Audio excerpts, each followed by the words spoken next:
Now you talk about terror. I've been terrorized all my day. Hammer all my day.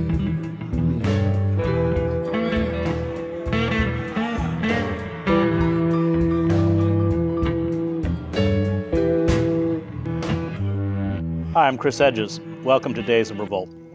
Today we're going to talk about the long war that has been waged by this nation against Native American peoples, their land, their customs, their language, their tradition, the exploitation of that land for natural resources, and the consequences of that: abandoned uranium mines, poisoned water.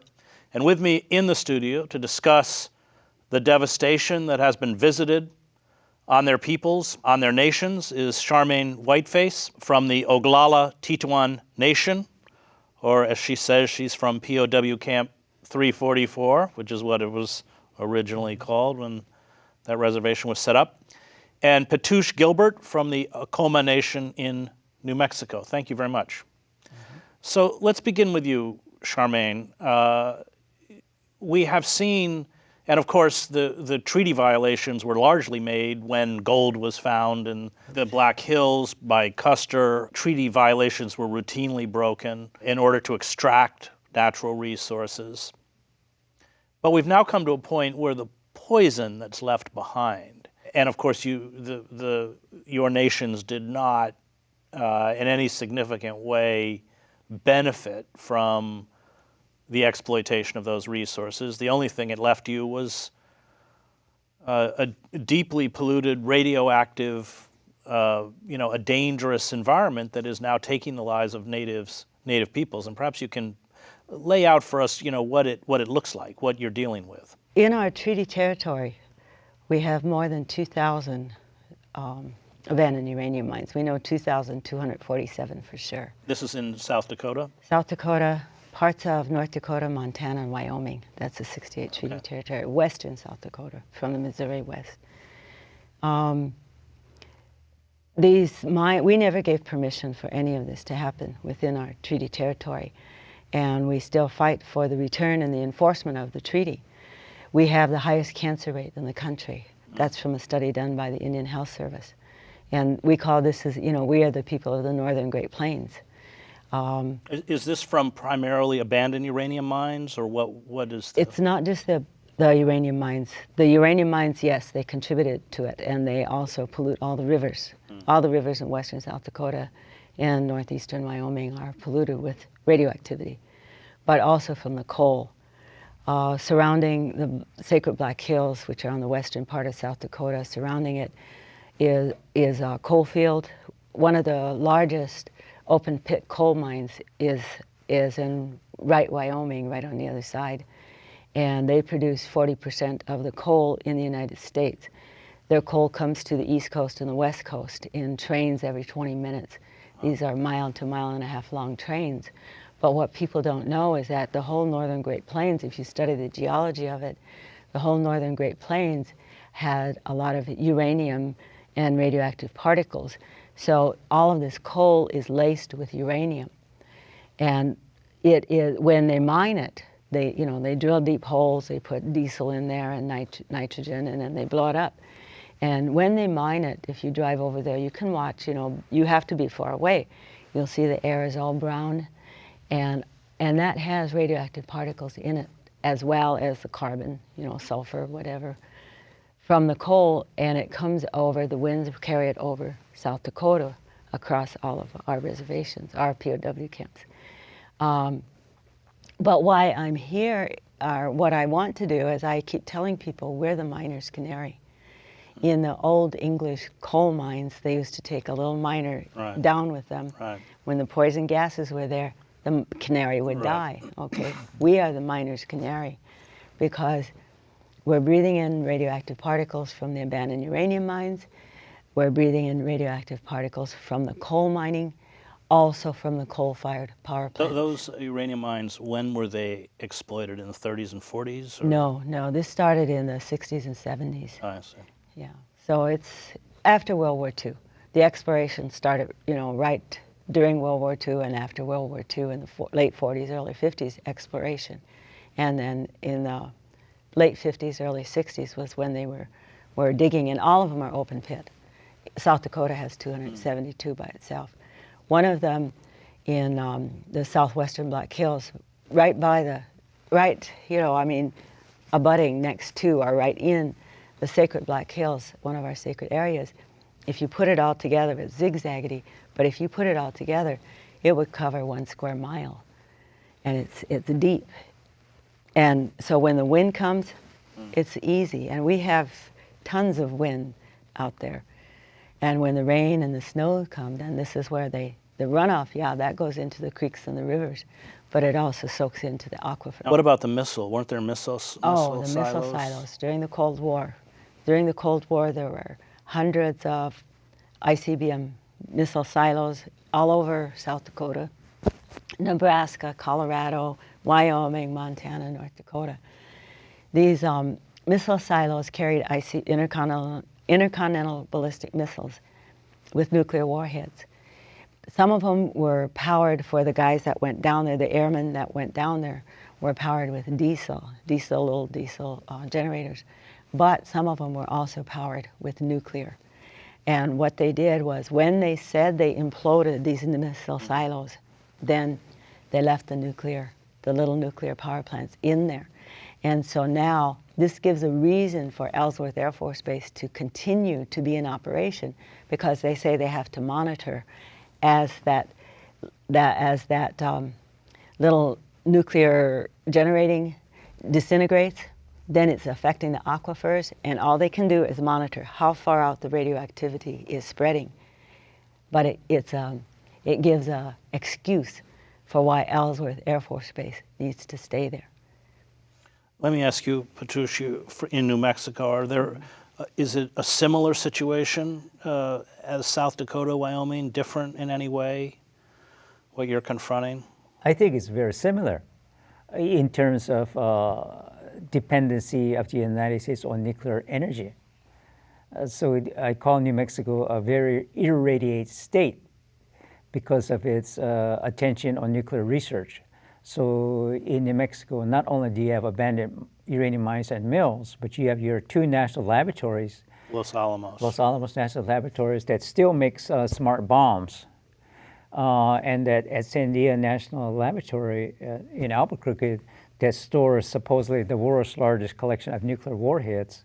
And then you have your WIPP, the Waste Isolation Pilot Project plant in Carlsbad, of which is now closed because of problems, a fire that occurred a couple years ago. And then you have a uranium enrichment facility there in Nittis, New Mexico. So you have this whole state that's so dependent on this nuclear research and the whole nuclear fuel cycle. What our concentration is from where I'm from, is the mines and mills of which we call the legacy uranium mines and mills in the Grants Mining District. You have today, EPA tells us there's 97 abandoned uranium mines and 5 mills.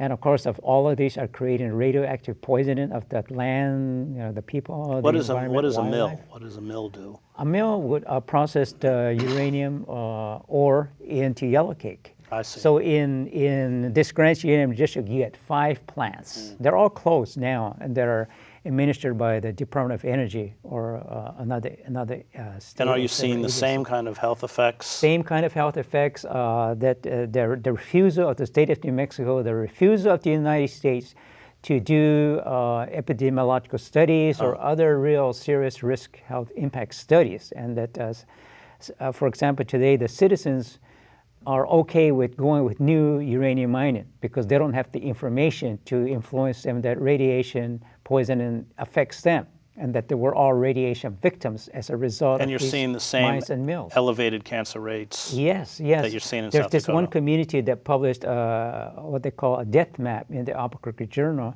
It's the Blue Water Valley Downstream Alliance organizations. Their villages are less than 100 yards away from an old Homestake Barrett Gold mill site, and that the people are dying from cancer they claim as a result of living right next and adjacent to this old mill. So definitely radon gas or radioactive particles contaminated the groundwater that are affecting the health and welfare of the people, including the wildlife. What about when you deal with the federal government in terms of getting information about what they're doing, what's being stored there, what's the response? Well, the response is negligible. EPA, NRC, the State of Environment Department have been attempted to clean up over 35 years. After 50 years of mining, they've attempted to be cleaning up old uranium mines. Are these open pit? Mills. Are they open pit mines? Some of these are the abandoned uranium mines are all open pit areas. Of course, they collect water, then contaminate the ground surface during water or storm runoffs, or dust that's blowing all over the place, and just like I said, creating this radioactive pollution all over the land and the people. Charmaine, you just said you were the canary, and what did you mean by that? I mean, this. Well, first, we are 1,000 miles apart. His Right. nation is 1,000 miles south of where mine is, and so, but yet, his nation and my nation, we're miners, canaries. This, without getting any kind of remediation of all this radioactivity coming on our people, and in our area, nobody knows about it. The northern Great Plains, how many people know that there's 2,000-3,000 abandoned uranium mines in Wyoming, our area, South Dakota, Montana? Because for us, how I see this is deliberate genocide. I see this as deliberate genocide, not letting people know about these abandoned uranium mines. I found out about these in 2003 because I was looking at a draft environmental impact study for an oil well company that wanted to drill some more wells. And it was in there that they talked about these abandoned uranium mines. And, but the Forest Service was looking at their wells, not about the abandoned uranium mines. They had to be included in there.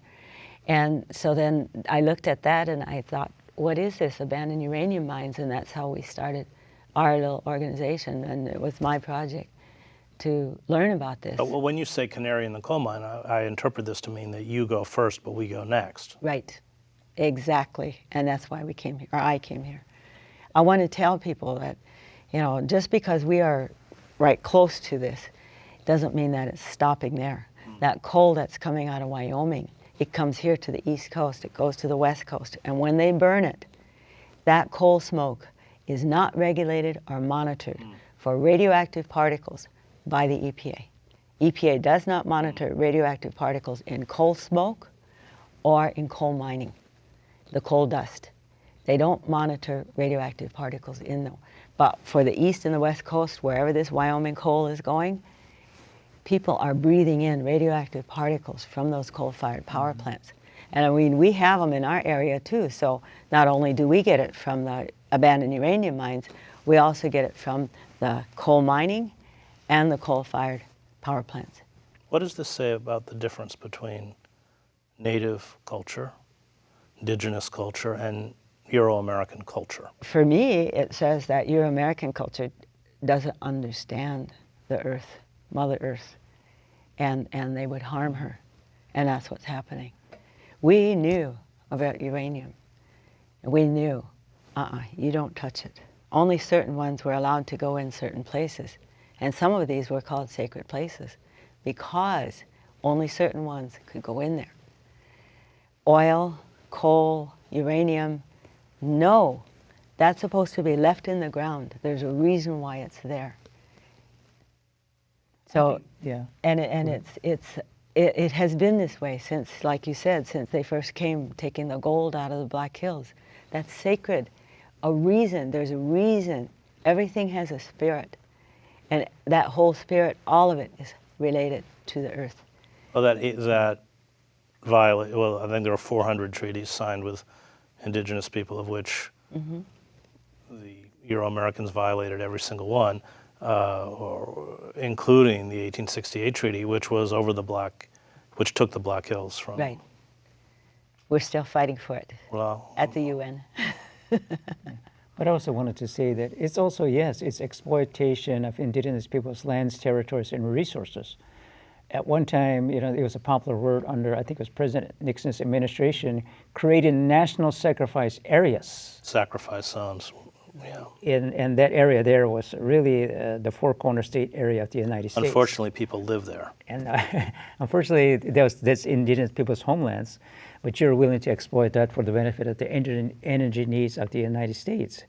But now today, it's I like to say that it's more multicultural. And the United States is still benefiting from concentrating on rural areas, or it's environmental justice issues because they're taking coal, oil, gas from rural areas where there's few people there, and none of the people are complaining. That would influence American policy, and so as a result, that the people's lives or lands are destroyed by the energy needs of this nation. And in this case, it's uranium that we're against. Some of this, like Rocahonda mines that want to mine at the sacred place of Mount Taylor, that indigenous peoples are opposing. But our organization, the Multicultural Alliance for a Safe Environment, is saying it affects all people, and that indigenous peoples alone or this small organization of MACE cannot stop new uranium mining, but it's going to have to really change the mindset of the American public. When the Nixon administration made that designation of national sacrifice areas, there was two areas: the Four Corners area, where he comes from, and the Great Sioux Nation area, where I come from.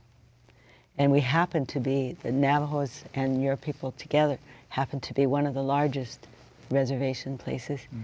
We happen to be the largest one up in the northern Great Plains. And our treaty was still there.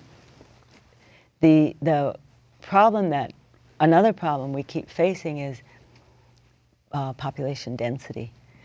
It was so easy to create national sacrifice areas because we don't have the population densities to stop it. And especially in the northern Great Plains, nobody heard about it. Nobody who knew, who knew what was going on up in the northern Great Plains. I asked the CDC, please come and do a health study. And they said, no, you don't have 1 million people in South Dakota. We won't come. So how are we don't have any big universities or, academic institutions, medical colleges up where we are. So we don't have any of the medical studies that need to be done. There's a lot of studies that need to be done. This study that I talk about was from the Indian Health Service. And that showed that, it's broken down into regions. And so it showed that northern Great Plains has the highest cancer rates. How has this affected water? You've heard about the Bakken oil range. Yeah, of course. You should probably explain what that is. Okay. Bakken, B-A-K-K-E-N, oil range. National Geographic did an article about it, I think in March 2014. It's in North Dakota. It's where all the fracking is. Right. And what they did was, when they were drilling, you see, I told you that the whole area has like a uranium, okay. They're drilling through that to get to the oil, and all that drill waste that comes out is radioactive. They collect it in socks. They literally look like big, huge socks. They're white too. Big, huge socks. It would cost like $10,000 to move these to the only repository, which was in Colorado, which means going all the way through South Dakota, through Wyoming, and into Colorado. So they just start dumping them any place because don't they spray it on the roads? Or? It was all over in the ditches. Right. You find an abandoned barn and it's full of these radioactive socks. But the thing that happens is, when it snows or rains, that starts polluting the watersheds, and the river it pollutes is the Missouri River. Now, the abandoned uranium mines also, all their runoff goes into these rivers in western South Dakota, empty into the Missouri River. Our little organization did baseline tests, and we show all this radioactivity is going into the Missouri River. How many communities get water from the Missouri River? And now with the Bakken adding it, how far down is it going?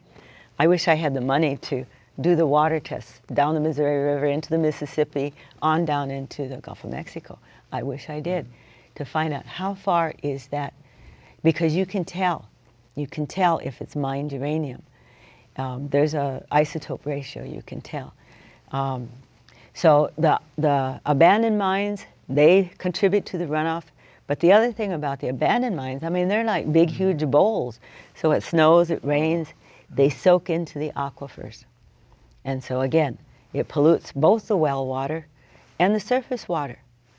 Let's talk about resistance. How do we fight back? Our organization, it's really educating the public, trying to convince the population, the public at large, that they have a skin in the game, as one of the local city mayors didn't acknowledge of indigenous peoples, that we don't have skin in the game, but we live there.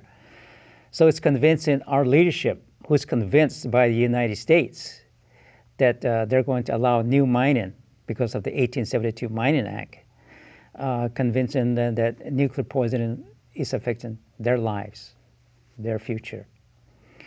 And our organization passed something that we call a nuclear free zone declaration, to say that we don't want uranium mining or nuclear energy in our area there.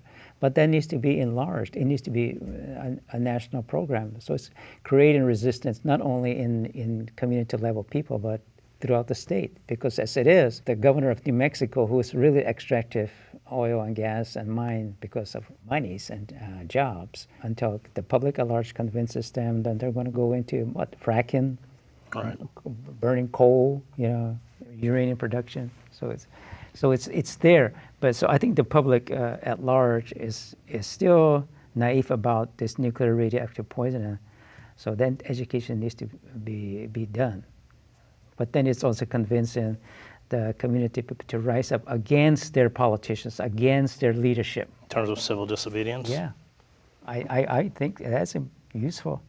I agree with Patuch. We do everything, well, like we're here, educating the people about it. Educating the people that no dose of radiation is safe, none whatsoever. Education is one. Another way we do it is we follow the process. We don't like it, but we follow it and we try to influence it as best we can. If it means stalling, hoping a mining company will go bankrupt before they finish the whole process, we get in every single step of the way. That's another one. Educating, and where I live, educating allies, Washichu, we call white people Washichu allies, so that they can start, getting involved. Because where I come from, our state, the U.S. Civil Rights Commission said South Dakota is the most racist state in the Union. And so who's going to listen to me? I'm just a little old brown Indian woman. Nobody's going to listen to me, despite the fact I'm a scientist. And I know what I'm talking about. So we enlist allies, and then allies, then once they join the fray, then fine, they bring in more. They bring in more, and then our organization, we back out and we start on another one. And that is happening right now with a mining company that wants to come in the southwestern Black Hills and start a new ISL mine. They were a Canadian company. They started going bankrupt. We fought them for years. They started going bankrupt. Is this like in the courts? No, through the systems. Through the system, Nuclear Regulatory Commission, South Dakota Department of Environment and Natural Resources, the Board of Minerals, through the system. And now they sold out to, it was a Canadian company, and now they sold out to China, to a Chinese company. But it has gotten our allies who are with us, our white allies who are with us, they have gotten more of the white community involved in that, because we have to fight the racism besides, right, the environmental concerns. But the one that we really rely on more, us, is prayer. We pray, because many of these places are sacred sites. Our whole Black Hills are sacred. And we just had a win the other day. There was a little tiny sacred mountain next to a big one. And this big one, people know it as Devil's Tower. I've been there, of course. That's a very sacred place to us.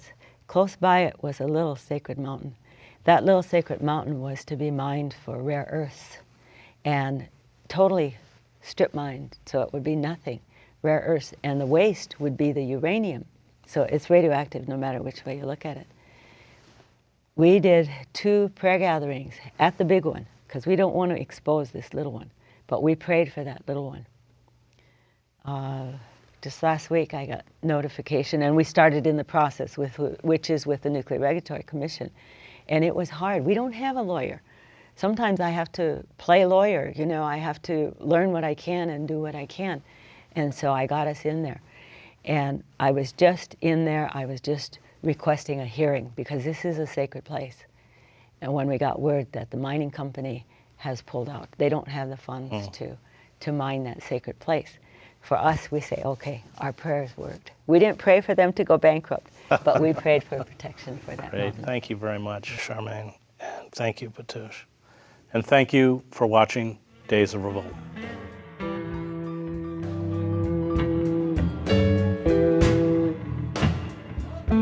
Had to eat out the watermelon patch. And you know they put me in a shack